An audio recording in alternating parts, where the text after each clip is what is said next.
Hi everyone, I'm Lily Rabe. Where do I even start? I'm 31 years old, doing really well in my marketing career, and I thought I had a handle on all my family drama. But everything changed when my little sister Maria started planning her wedding. I was there to help her plan her perfect day, but it became clear that things were going to be more complicated than I expected. The shadow of our dad, John, hung over everything. Ever since his divorce, he hasn't been the same. He's been struggling, sinking into a mess of alcohol and poor choices. One of the worst decisions, in my opinion, is his new girlfriend, Julie. From the moment I met her, I got bad vibes. One day, while Maria and I were picking out flowers, she turned to me, worry clear in her voice. "Liv, do you think Dad will actually show up sober?" she asked, her eyes filled with hope. "I really hope so, me," I said, trying to reassure her. "For your sake, I do." But deep down, I wasn't sure hope was going to be enough. As the wedding day got closer, I felt like I was less of a maid of honor and more of a referee, constantly trying to keep the peace. My boyfriend, Paul, was amazing through all of it. He'd always try to calm me down, saying things like, "Babe, you can't control everything." I know. I'd reply, though in my heart I couldn't stop worrying. But if Dad ruins this day for Maria, I'll never forgive him. Little did I know, things were about to get much worse. About a week before the wedding, I met up with my best friend Teresa for coffee. She's always been the voice of reason in my life, and I needed her more than ever. "What's really going on with you and Julie?" she asked, giving me a look that told me she already knew something was off. I lowered my voice, glancing around as if someone could overhear. "There's something not right about her, Teresa." The way she latched onto Dad so quickly, always whispering things to him. And get this, I overheard her talking on the phone about some big score coming up. Teresa's eyes widened. "You think she's scamming him?" "I don't know," I admitted, "but I'm going to find out." That conversation sparked something in me, and I couldn't let it go. I spent late nights scrolling through social media, making quiet phone calls to some of Dad's old friends, trying to put the pieces together. The more I looked, the more I felt like I was uncovering a puzzle that I wasn't sure I wanted to solve. The day before the wedding, Maria and I were at the venue making some last-minute checks when, suddenly, Dad and Julie showed up unannounced. "Daddy," Maria squealed, running over to hug him. I stayed back, watching closely. Julie's eyes were darting around the room, almost like she was checking everything out in a calculating way.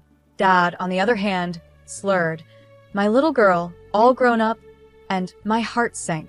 He was already drunk.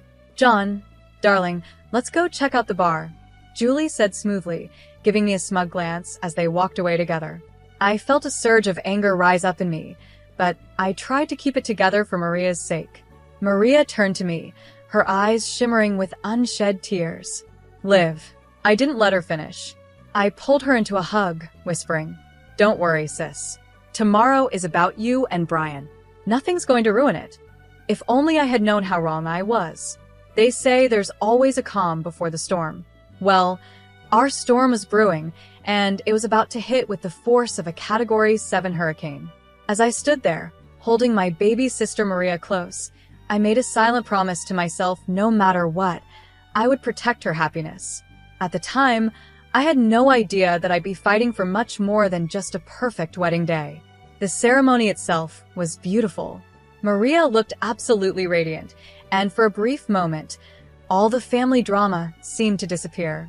Standing beside her, watching her exchange vows with Brian, I felt a flicker of hope.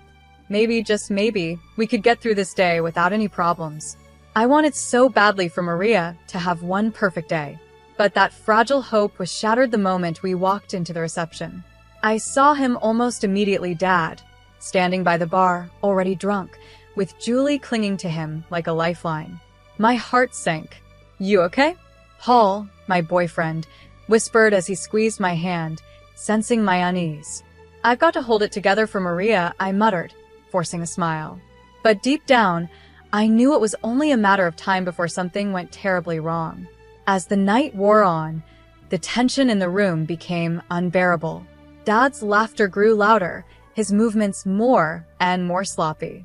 Julie's eyes kept scanning the room, a strange gleam in them that made my skin crawl. Something wasn't right. and I could feel it. Liv, Dad's making a scene, Maria whispered to me, her voice filled with worry. I'll handle it, I said, trying to sound confident. I walked over to where Dad was attempting a very unsteady Macarena, stumbling and laughing like nothing was wrong. Dad, let's get some fresh air, I suggested, trying to stay calm. Nonsense, he slurred. I'm celebrating my baby girl's big day. He tried to twirl, but nearly fell over. Julie appeared at his side, tightening her grip on his arm. Leave him alone, he's having fun, she said sharply. This isn't about fun. It's about showing respect for Maria on her special day, I replied, trying to keep my voice steady. Julie's eyes narrowed as she sneered. You think you're so perfect, don't you? Always trying to control everything. The argument escalated quickly. We moved to a quieter corner of the room, but our voices kept rising with each exchange. You don't know anything about our family. I spat at her, my patience gone. I know one thing, she hissed. Your daddy prefers my company over yours. Something inside me snapped. Is that before or after you drained him of his money, Julie? I shot back, my voice trembling with anger. Her face twisted with rage, and before I could react, she lunged at me, grabbing a knife from a nearby dessert table. For a moment, everything seemed to slow down. I saw the blade glint under the reception lights, heard people screaming, and felt my heart pounding in my chest. All I could think was, I've ruined Maria's wedding. But then, out of nowhere, Paul tackled Julie, sending the knife clattering to the floor. Chaos erupted around us. Guests screamed and scattered. Chairs were overturned, and the whole scene became a blur of noise and movement. Through the mayhem, all I could focus on was Maria. How had it come to this? I had promised to protect her happiness, but now, her wedding day was turning into a nightmare. I saw Maria's horrified face as Brian held her back. Security rushed in, quickly restraining Julie as she screamed obscenities at anyone who came near. It was chaos.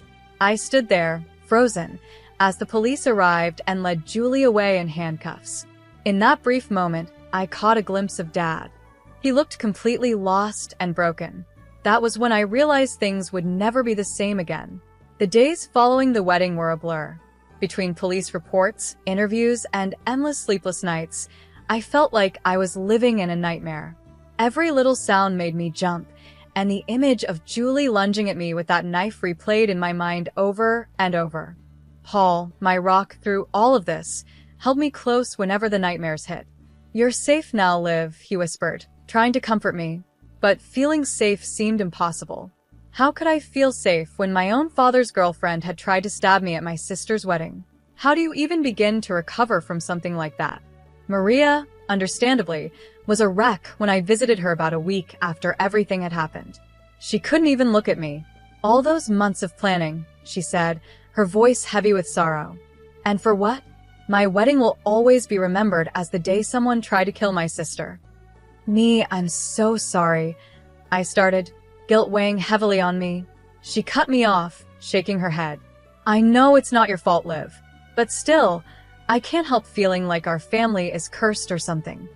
While Maria was dealing with her pain, Dad was in complete denial.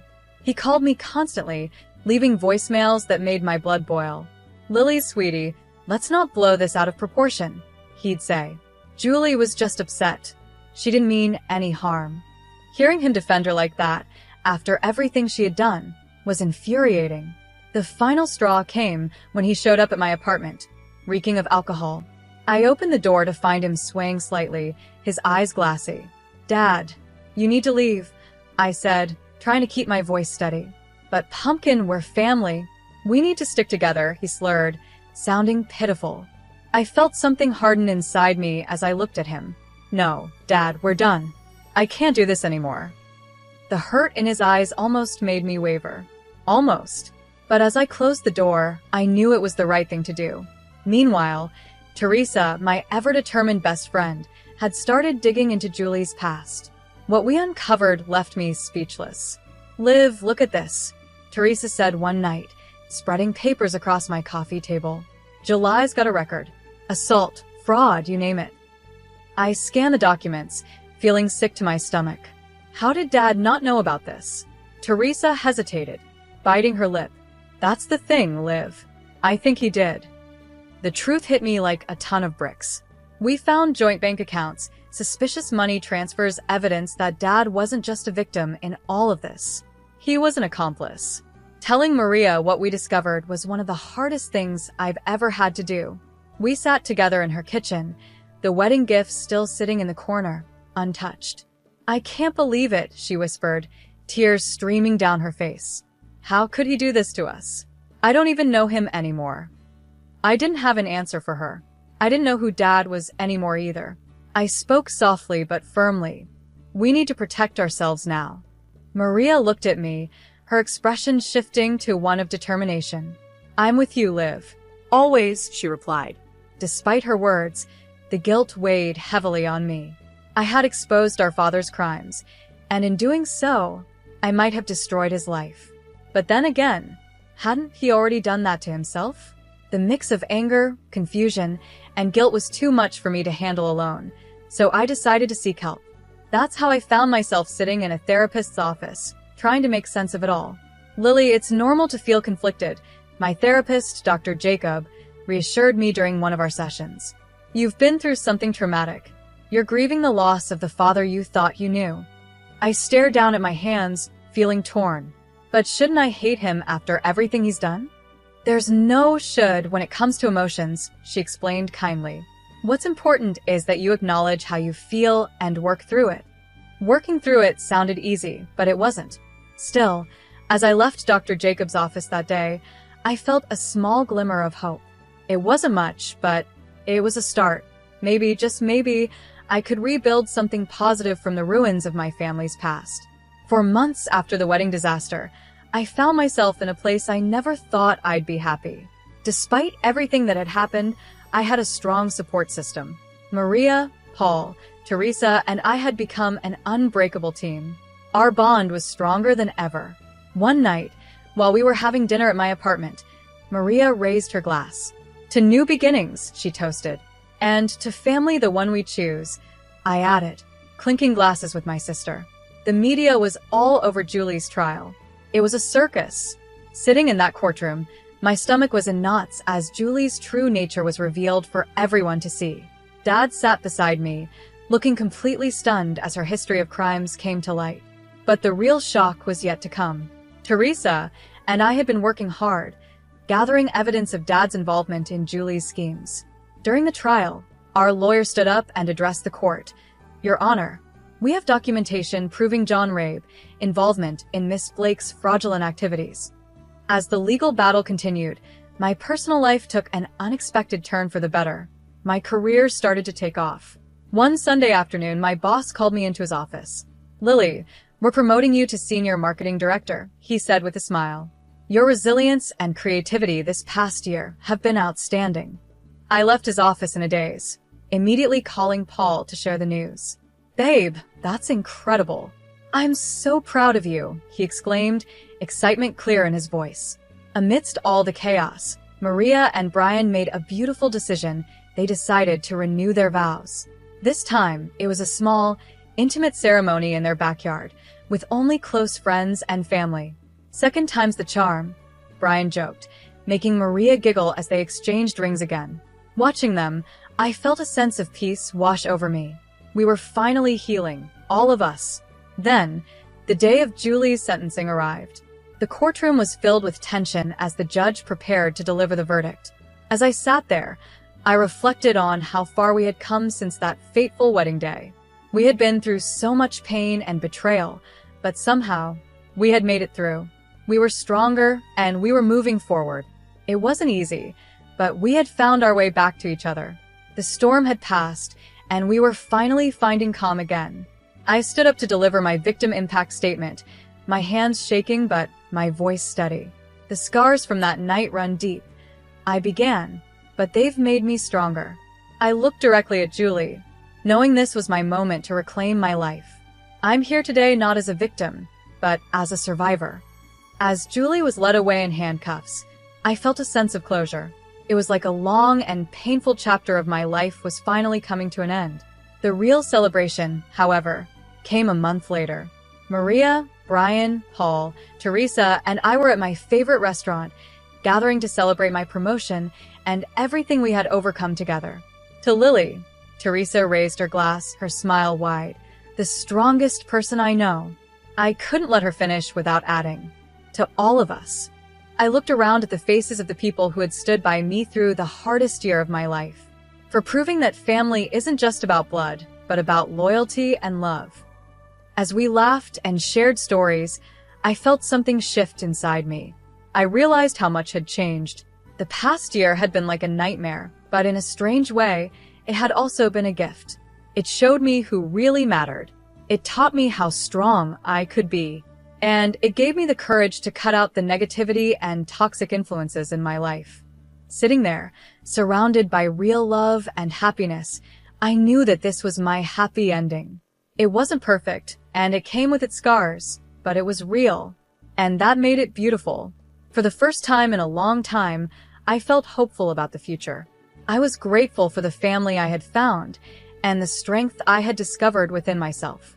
So, that's where my story ends. But I'm curious about your thoughts. If you were in my shoes, would you have given your father another chance after everything he did? Or would you have kept those boundaries in place like I did? It's a tough decision, and I know many of you have faced similar struggles with toxic family members. I'd love to hear your experiences. Please share in the comments how you've handled difficult family dynamics in your own lives. If my story resonated with you, please hit that like button and consider subscribing for more real-life stories and discussions about navigating complicated family relationships. Your support means so much to me, and it helps me continue sharing these personal stories. Thanks for watching, and I'll see you in the next video.